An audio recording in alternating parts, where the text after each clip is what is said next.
आज से 2500 साल पहले से ब्रिलियंट वैज्ञानिक ने जन्म लिया था, जिन्हें कुछ लोग भगवान का अवतार और इंसानियत का उद्धार करने वाला भी बोलते हैं। और उस महान इंसान का नाम था Gautam the Buddha, the enlightened one. जैसा हम सब जानते हैं कि सिद्धार्थ गौतम एक राजा के बेटे थे और खुद भी एक राजा थे, इसलिए जिंदगी के शुरुआती 29 साल उन्होंने महल की शानो शौकत के बीच बिताए। एक दिन जब सिद्धार्थ अपने रथ पर बैठकर अपने राज्य का भ्रमण कर रहे थे, तब उन्होंने एक मरे हुए इंसान को देखा, जिसका ऐसा असर सिद्धार्थ के दिमाग पर हुआ कि उन्होंने अपना सारा राजपाट छोड़ संन्यास ले लिया और सच की तलाश में निकल पड़े। दोस्तों, ऐसा कहते हैं कि 6 साल की कठिन तपस्या के बाद भी जब उन्हें कुछ हासिल नहीं हुआ, तब सिद्धार्थ बचपन में जो मेडिटेशन किया करते थे, उस मेडिटेशन के साथ एक पेड़ के नीचे बैठ गए और अपने आप से ये प्रॉमिस किया कि जब तक मुझे मेरे सारे सवालों के जवाब नहीं मिल जाएंगे, तब तक मैं यहाँ से नहीं हिलूंगा, चाहे फिर इसके लिए मेरी जान ही क्यों न चली जाए। कहते हैं कि 48 दिनों तक गौतम बुद्ध वहीं उस पेड़ के नीचे बैठे रहे और 48 दिनों बाद बैसाख की फुल मून इवनिंग में उन्हें एनलाइटनमेंट मिला। और जिस मेडिटेशन से गौतम बुद्ध को एनलाइटनमेंट प्राप्त हुआ, उस मेडिटेशन का नाम है विपासना मेडिटेशन। विपासना मेडिटेशन की एक बहुत पुरानी टेक्निक्स है, जिसका जिक्र ऋग्वेदा तक में भी किया गया है, लेकिन समय के साथ मेडिटेशन की टेक्निक लुप्त हो गई थी। लेकिन गौतम बुद्धा ने एनलाइटेंड होने के बाद उन्होंने ये मेडिटेशन टेक्निक अपने डिसाइपल को सिखा, उसे पूरे भारतवर्ष में फैलाने को कहा, ताकि ज्यादा से ज्यादा लोग इस मेडिटेशन को जानकर अपने दुख, दर्द और मिजरी से दूर हो सकें। विपासना मेडिटेशन कितना पावरफुल है, इसका अंदाजा आप यहाँ से लगा सकते हैं कि कलिंगा वॉर में मारे गए लाखों लोगों को देखकर सम्राट अशोक के दुख और गिल्ट की कोई सीमा ना थी। तब एक बुद्धिस्ट ने सम्राट अशोक को विपासना मेडिटेशन करने की सलाह दी। और दोस्तों, ऐसा कहते हैं कि इसके बाद सम्राट अशोक की लाइफ हमेशा के लिए बदल गई। और जिस अशोक ने कलिंगा वॉर में लाखों लोगों को मारा था, उस अशोक ने अपने राज्य में जानवरों तक को मारने पर बैन कर दिया। सम्राट अशोक विपासना मेडिटेशन से इस तरह से प्रभावित थे कि उन्होंने 8 बुद्धिस्ट मॉन्क को दुनिया के अलग अलग कोनों में भेजा, ताकि पूरी दुनिया के लोग विपासना मेडिटेशन सीख सकें। अब विपासना मेडिटेशन बाकी के सारी मेडिटेशन से इतना अलग क्यों है, और ऐसा क्या है जो इस मेडिटेशन को इतना पावरफुल बनाता है? तो देखो, हमारे दिमाग में बचपन से बहुत सारी मेमोरीज, अच्छे बुरे इमोशंस, हमारी दबी हुई इच्छाएं, इम्पल्सेस सब स्टोर होते रहते हैं, और ये सारी चीजें सबकॉन्शियसली हमारे पूरे बिहेवियर, इनफैक्ट हमारी पूरी लाइफ को कंट्रोल करती हैं और हमें इसका पता तक नहीं होता। फॉर एग्जाम्पल, सपोज हम किसी इंसान पर बहुत ज्यादा यानी कि हद से ज्यादा ट्रस्ट करते हैं, और जब ऐसा इंसान हमारा ट्रस्ट तोड़ता है, तब हमारे दुख और दर्द का कोई अंत नहीं होता। यहाँ तक कि कुछ लोग तो डिप्रेशन तक में चले जाते हैं। लेकिन ऐसा कहते हैं कि टाइम सारे जख्म भर देता है, इसलिए कुछ महीनों में या कुछ सालों में हम ठीक तो हो जाते हैं, लेकिन हमारा सबकॉन्शियस माइंड उस सारे इंसिडेंट को अपने अंदर स्टोर कर लेता है, और सबकॉन्शियस माइंड अपने अंदर ये बात अच्छे से बैठा लेता है कि ट्रस्ट का मतलब दुख, दर्द, डिप्रेशन, या यूं कहिए कि वो बात हमारे बिलीफ सिस्टम का एक हिस्सा बन जाती है। और फिर पूरी जिंदगी हमारा सबकॉन्शियस माइंड उस दुख से बचने के लिए हमें किसी पर ट्रस्ट नहीं करने देता, जब तक कि वो इंसान अपना पूरा बिलीफ सिस्टम ही चेंज ना कर दे। ये बस मैंने आपको एक छोटा सा एग्जांपल दिया है। ऐसे ना जाने कितने अच्छे बुरे बिलीफ से हमारा सबकॉन्शियस माइंड भरा पड़ा है। इसलिए 1937 में लियोपोल्ड सिजोंडी ने ह्यूमन पर्सनैलिटी के सबसे डीपेस्ट बिहेवियर को समझने के लिए एक ह्यूमन पर्सनैलिटी टेस्ट इन्वेंट किया था, जो कि आगे चलकर सिजोंडी टेस्ट के नाम से फेमस हुआ। लेकिन ये सब मैं आपको क्यों बता रहा हूँ? क्योंकि विपासना मेडिटेशन के लाखों फायदों में से एक फायदा ये भी है कि विपासना मेडिटेशन से आप अपने डीपेस्ट टू डीपेस्ट सेल्फ को जान पाएंगे। विपासना मेडिटेशन कितना पावरफुल है और ये किस हद तक इंसान की लाइफ में चेंजेस ला सकता है, इस बात का अंदाजा आप यहाँ से लगा सकते हैं कि विपासना मेडिटेशन भारत की तिहाड़ जेल से अमेरिका की डोनाल्डसन प्रिजन तक में कैदियों के बिहेवियर को सुधारने के लिए कराया जाता है, ताकि कैदी बाहर जाकर दोबारा से क्राइम ना करें। अब मैं ये नहीं बोल रहा हूँ कि आप लोग सब क्रिमिनल हैं ना। विपासना मेडिटेशन के 94 देशों में 202 से ज्यादा सेंटर हैं, जिसमें लाखों लोगों को विपासना मेडिटेशन सिखाया जाता है। सो आप जानते हैं कि विपासना मेडिटेशन आखिर है क्या? विपासना शब्द 2 शब्दों से मिलकर बना है, वी एंड पासना। वी का मतलब होता है विशेष और पासना का मतलब होता है देखना, यानी कि विशेष तरीके से देखना। विपासना के बारे में बौद्ध धर्म के ग्रंथ सतीपट्ठान सुत्ता और महासतीपट्ठान सुत्ता में बहुत डिटेल्स में बताया गया है। तो उन्हीं ग्रंथों के अनुसार विपासना मेडिटेशन को 4 भागों में बांटा गया है: कायानुपासना, वेदानुपासना, चित्तानुपासना एंड धम्मानुपासना। फर्स्ट, कायानुपासना। विपासना मेडिटेशन की शुरुआत सांसों पर ध्यान लगाने से होती है। बाकी के मेडिटेशन टेक्निक में सांसों को लंबा और गहरा लेने को कहा जाता है, ताकि हमारा दिमाग जल्दी से शांत हो सके। लेकिन विपासना मेडिटेशन में आपको ऐसा कुछ नहीं करना है। इस मेडिटेशन टेक्निक में आपको बस अपनी सांसों पर ध्यान लगाना है, चाहे सांस छोटी हो या लंबी हो या गहरी हो, उसे बदलना नहीं है। अपनी और अपनी सांसों की सच्चाई को देखना है। अब ऐसा 2 रीजंस की वजह से किया जाता है। फर्स्ट, हर 9 सेकंड के अंदर हमारे दिमाग में कोई दूसरी थॉट आ जाती है, तो उस 9 सेकंड के साइकिल को तोड़ने के लिए हमें सांसों पर ध्यान लगाना लगाने को कहा जाता है ताकि हमारा कंसंट्रेशन गहरा हो सके और हम रियल विपासना मेडिटेशन को ठीक से कर सकें। दूसरा, जब आप कुछ दिनों तक अपनी सांसों पर ध्यान कर लेंगे तो आपकी नोज के आसपास आपको कुछ सेंसेशन फील होने शुरू हो जाएंगे। तो इसलिए पूरी बॉडी में सेंसेस की अवेयरनेस को इंक्रीज करने के लिए सांसों पर ध्यान लगाने को कहा जाता है। अब सांसों पर ध्यान लगाने के अलावा जो आपको एक और काम करना है वो ये है कि जब भी आप किसी चीज को देखें तो उस चीज से उसकी आइडेंटिटी को हटा दें। देखो, बचपन से ही हमारे दिमाग को प्रोग्राम करना शुरू कर दिया जाता है कि ये कुत्ता है, ये बिल्ली है, ये पेड़ है, ये गाय है, एक्सेट्रा एक्सेट्रा। अब 2 मिनट के लिए अपने दिमाग से निकाल दो कि ये कुत्ता है, फिर इसे देखो। तो इस तरीके से देखने पर पता है क्या होगा, आपका दिमाग ये समझने की कोशिश करने लगेगा कि अगर ये कुत्ता नहीं है तो आखिर है क्या। और इस तरीके से चीजों को देखने पर आपकी क्यूरियोसिटी और ऑब्जर्वेशन पावर बहुत बढ़ जाएगी। आप हर चीज को बहुत क्यूरियोसिटी और ध्यान से देखने लगोगे। हम लोगों से अक्सर कहा जाता है ना कि बच्चों जैसे क्यूरियस बनो, बच्चों जैसे क्यूरियस बनो, लेकिन ये कोई नहीं बताता कि कैसे बनो। बच्चे इतने क्यूरियस इसलिए होते हैं क्योंकि उनका दिमाग हमारी तरह प्रोग्राम नहीं होता, इसलिए उनका दिमाग अपने आसपास की हर चीज को समझने की कोशिश करता है। और ऐसा आपको देखने तक ही सीमित नहीं रखना है, आपको हर चीज में बस ऑब्जर्व करना है। सपोज अगर 2 लोग आपस में बात कर रहे हैं या आप किसी से बात कर रहे हैं तो अपने पुराने बिलीफ सिस्टम से उस बात को तुरंत जज नहीं करना है कि तुम गलत हो या मैं सही हूँ वगैरह वगैरह, नहीं, बस ऑब्जर्व करना है कि क्या बात हो रही है। और ऐसा आपको उठते बैठते जागते सोते हर टाइम करना है, यानी कि ऑब्जर्व ऑब्जर्व ऑब्जर्व, बॉडी के सेंसेशन से लेके हर चीज को बस ऑब्जर्व करना है, नथिंग मोर। और अगर आपने इस तरीके की साइट डेवलप कर ली तो सबसे पहले तो आपकी क्यूरियोसिटी बहुत बहुत बहुत ज्यादा बढ़ जाएगी। दूसरा, आपका दिमाग जीरो थॉट्स यानी कि थॉटलेस स्टेज की तरफ बढ़ना शुरू कर देगा, क्योंकि एक टाइम पर या तो आप किसी चीज को ऑब्जर्व कर सकते हैं या उसके बारे में सोच सकते हैं, आप दोनों काम एक साथ नहीं कर सकते। तीसरा काम जो आपके साथ होगा वो ये कि आपकी ऑब्जर्वेशन पावर इतनी बढ़ जाएगी कि आप हर चीज में बस उसका सच देख पाएंगे, चाहे फिर वो आपके इमोशंस हो, 2 लोगों की बातें हो या दुनिया की कोई और चीज, आपको बस हर चीज में उसकी सच्चाई दिखने लगेगी। और यही विपासना का सही मतलब भी है, जो जैसा है उसे वैसा ही देखना, ना कि अपने प्री प्रोग्राम दिमाग या इमोशंस के साथ उसे देखना। और अब ऐसा बिल्कुल नहीं है कि आप 10 दिन के अंदर ही पूरे यूनिवर्स को समझ जाओगे। गौतम बुद्धा के अनुसार विपासना में पूरी तरह से मास्टर होने में 7 साल का समय लगता है। मैं भी पिछले 10 दिनों से फॉलो कर रहा हूँ और मेरे अंदर जो चेंजेस आए हैं वो ये हैं कि मैं हर चीज को अब बहुत क्यूरियोसिटी के साथ देखता हूँ कि आखिर ये है क्या।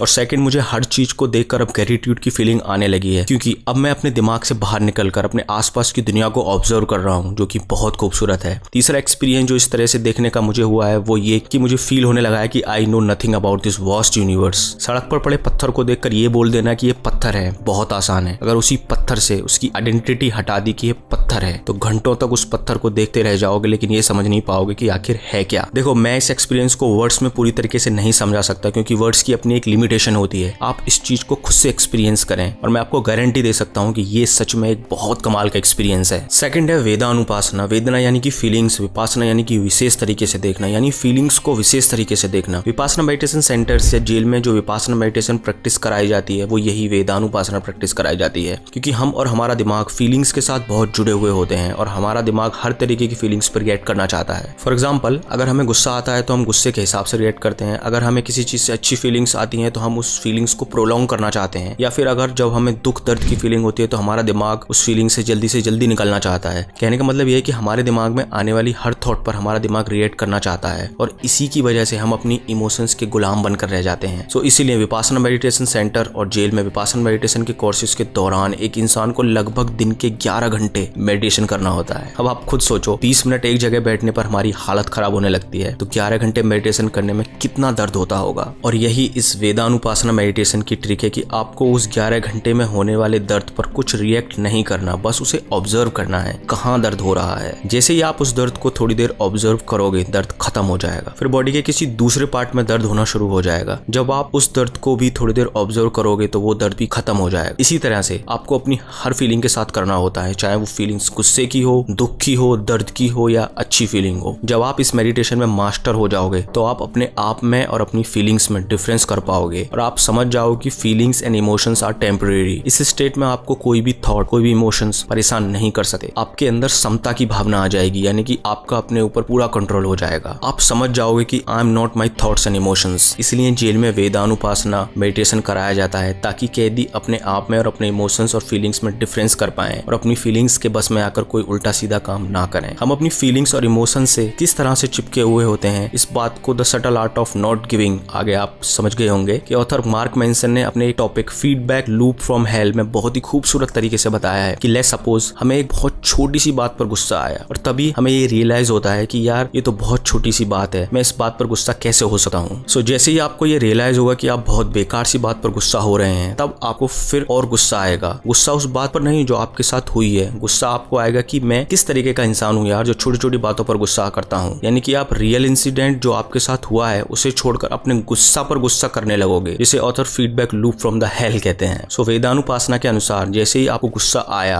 और आपने उस गुस्से पर रिएक्ट करने की बजाय अगर उसे ऑब्जर्व कर लिया, तो आप इस so called feedback loop from hello से भी बच पाओगे, जिससे धीरे धीरे आपको अपने ऊपर कंट्रोल बढ़ने लगेगा। थर्ड है चित्तानुपासना। चित्ता यानी कि मन, विपासना मतलब कि विशेष रूप से देखना, यानी कि मन को विशेष रूप से देखना। मैंने इस वीडियो की शुरुआत में बताया था कि आप विपासना मेडिटेशन के थ्रू अपनी डीपेस्ट सेल्फ को जान सकते हैं, तो इसी चित्तानुपासना के थ्रू आप अपने अंदर छिपे डीपेस्ट सेल्फ को जान सकते हैं। क्योंकि चित्तानुपासना मतलब कि माइंड कॉन्टेम्पलेशन। मैंने अपनी एक वीडियो में बताया था कि हमारे दिमाग में एक दिन में लगभग 72,000 थॉट्स आते हैं और उन 72,000 थॉट में से 80 to 90% थॉट्स वेस्ट होती हैं। और ये बेकार थॉट्स हमारे ब्रेन में ठीक उसी तरह से काम करती हैं जैसे कि जब किसी नदी या तालाब में बहुत गंदगी या मिट्टी होती है तो उस नदी के तल को देखना बहुत मुश्किल होता है, लेकिन जब एक बार वो मिट्टी या गंदगी साइड हो जाती है तो हम उस नदी के धरातल तक देख पाते हैं। ठीक उसी तरह इन बेकार की थॉट्स के चलते हम अपने डीपेस्ट सेल्फ को नहीं जान पाते, क्योंकि हमारा दिमाग हर समय इन्हीं बेकार थॉट्स को सोचने में लगा रहता है। अब चित्तानुपासना मेडिटेशन के अनुसार आपको बस अपने थॉट्स को ऑब्जर्व करना है बिना रिएक्ट किए हुए। अब वो थॉट्स बहुत नेगेटिव भी हो सकती हैं या बहुत पॉजिटिव भी हो सकती हैं, लेकिन आपको उन थॉट्स पर कोई रिएक्शन नहीं देना है। थोड़े ही दिनों में आप समझ जाओगे कि आपको किस तरीके के थॉट्स आते हैं। आपको समझ आने लगेगा कि कौन सी थॉट्स बेकार हैं और कौन सी इंपॉर्टेंट। और जब आपका ऑब्जर्वेशन गहरा होता जाएगा तब आप अपने दिमाग के हैबिट पैटर्न्स समझने लगोगे, अपने दिमाग की इंपल्सेस, अपने दिमाग की क्रेविंग्स समझने लगोगे। देखिए इन सब थॉट्स को भी आपको बस ऑब्जर्व करते जाना है और धीरे धीरे ये सारी थॉट्स आपके दिमाग से खत्म होने लगेंगी और आपको समझ आने लगेगा कि even I am not my thought. जब आपका ऑब्जर्वेशन बहुत गहरा हो जाएगा तब आप एकदम शून्य की स्टेज में पहुंच जाओगे, जहां पहुंचने के बाद आपकी लाइफ में चमत्कार होने शुरू हो जाएंगे। फोर्थ है धम्मानुपासना। धम्मा यानी कि धर्म और विपासना यानी कि विशेष रूप से देखना, यानी कि धर्म को विशेष रूप से देखना या उसकी ट्रू फॉर्म में देखना। यहाँ पर बुद्धा ने जो टीचिंग्स दी हैं उसे ठीक से ऑब्जर्व करने को कहा है। अकॉर्डिंग टू बुद्धिज्म, एनलाइटनमेंट पाने के लिए एक बुद्धिस्ट को बहुत सारे रूल्स एंड रेगुलेशंस फॉलो करने होते हैं। जैसे कि बुद्धिज्म में एनलाइटनमेंट पाने की 7 मेन स्टेजेस होती हैं: mindfulness, investigation of the nature of reality, energy, Joy of rapture, relaxation और ट्रैंक्विलिटी, कंसंट्रेशन एंड इक्विनिमिटी। लेकिन एनलाइटनमेंट के लिए सनातन धर्म में 8 स्टेजेस होती हैं: यम, नियम, आसन, प्राणायाम, प्रत्याहार, धरना, ध्यान और समाधि। और इन स्टेजेस के अलावा काफी योग होते हैं जैसे कि भक्ति योगा, कर्म योगा, जिन्हें फॉलो करके एक इंसान एब्सोल्यूट में विलीन हो सकता है। ऐसे ही अलग अलग धर्म के अपने अलग अलग रूल्स एंड रेगुलेशंस होते हैं। इस बात से मुझे स्वामी विवेकानंद के जीवन की एक घटना याद आ गई। उनसे एक बार किसी ने पूछा कि Swami ji what is religion? तब उन्होंने कहा कि रिलीजन इज द रियलाइजेशन। जिस भी धर्म को आप फॉलो करते हो, क्या आपने उस धर्म को रियलाइज किया है? क्या आपने उस धर्म को खुद से एक्सपीरियंस किया है? जिस दिन आपको ये रियलाइज हो जाएगा उस दिन सारे रिलीजन आपको एक जैसे लगने लगेंगे। सो दैट्स ऑल दोस्तों, इस वीडियो के लिए इतना ही। वीडियो अच्छी लगी हो तो लाइक करें, सब्सक्राइब करें। अब इतना सब कुछ कर दिया है तो शेयर भी कर दें। Thank you so much.